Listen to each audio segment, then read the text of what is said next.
एक बात कहते हैं, अनुचित लगे तो क्षमा, पर कथा में यदि कथा सुन के व्याकुलता नहीं हुई भगवत मिलन की, तो कथा कहां सुनी आपने?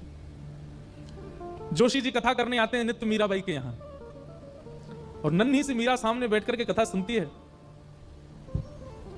कथा करने के बाद जब जोशी जी जा रहे होते हैं, सब लोग आकर के प्रणाम करते हैं जोशी जी को, पर मीरा आकर के उनका कुर्ता पकड़ लेती है और कहती है मेरे एक प्रश्न का उत्तर दीजिए ना।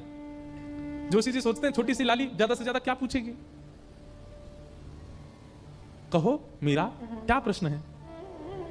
नेत्र सजल हैं छोटी सी मीरा के, बड़े बड़े नेत्रों में अश्रुबिंद, और कहती है आप जिनकी कथा सुनाते हो, आप जिनके बारे में मंच पर बैठ के बोलते हो, जिनके गुण ऐसे, कर्म ऐसे, रूप ऐसा, स्वभाव ऐसा, ये जिनके बारे में आप बोलते हो, ये मुझे कब मिलेंगे?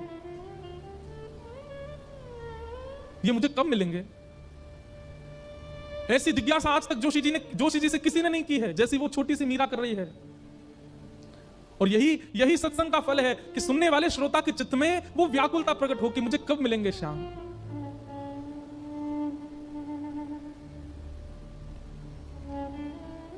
जोशी जी से कहती है मीराबाई, आप इतना सुंदर उनका चरित्र सुनाते हैं, इतनी सुंदर सुंदर उनकी बातें बताते हैं, आप मिले हो उनसे? ये जो उनकी व्याकुलता है, यही भक्ति में आवश्यक है। हम व्याकुल ही नहीं है, हम चिंतित ही नहीं है मिलने के लिए, बस कथा सुनते हैं, थोड़ी चित्त को शांति मिलती है, घर चले जाते हैं।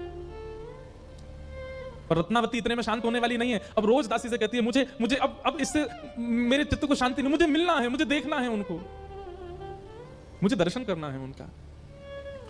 तब दासी रत्नावती जी को छुपा करके ले गई गुसाई विठलनाथ जी के पास और वहां गुरु दीक्षा ग्रहण कराई, और गुरु दीक्षा दिला करके एक नीलमणि ठाकुर जी सेवा में लेकर के आई हैं।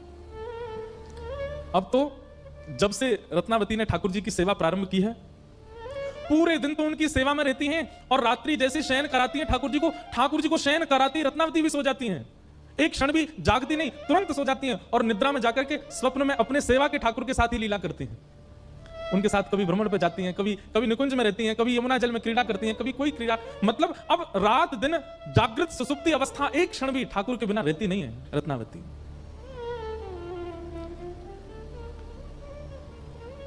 दिन रात ठाकुर जी की सेवा में रहती हैं। बंधुओं, मुझे आश्चर्य होता है इस चरित्र में कि एक दासी, उसके प्रति सदैव दासी का ही भाव रहता है बड़े लोगों का, लेकिन उस दासी की स्थिति और भाव देख करके एक महारानी इस भक्ति की अवस्था में पहुंच गई। आप इससे क्या समझते हैं? रत्नावती भक्त नहीं बनना चाहती है, रत्नावती भक्ति मार्ग में नहीं आना चाहती है, इतने सामान्य से प्रयास से एक महारानी भक्त बन जाती है। इसका यही रूप है, वो नहीं भक्त बनना चाहती है, ठाकुर जी उसको भक्त बनाना चाहते हैं। ठाकुर जी चाहते हैं कि ये मेरी सेविका हो, ये मेरी दासी हो।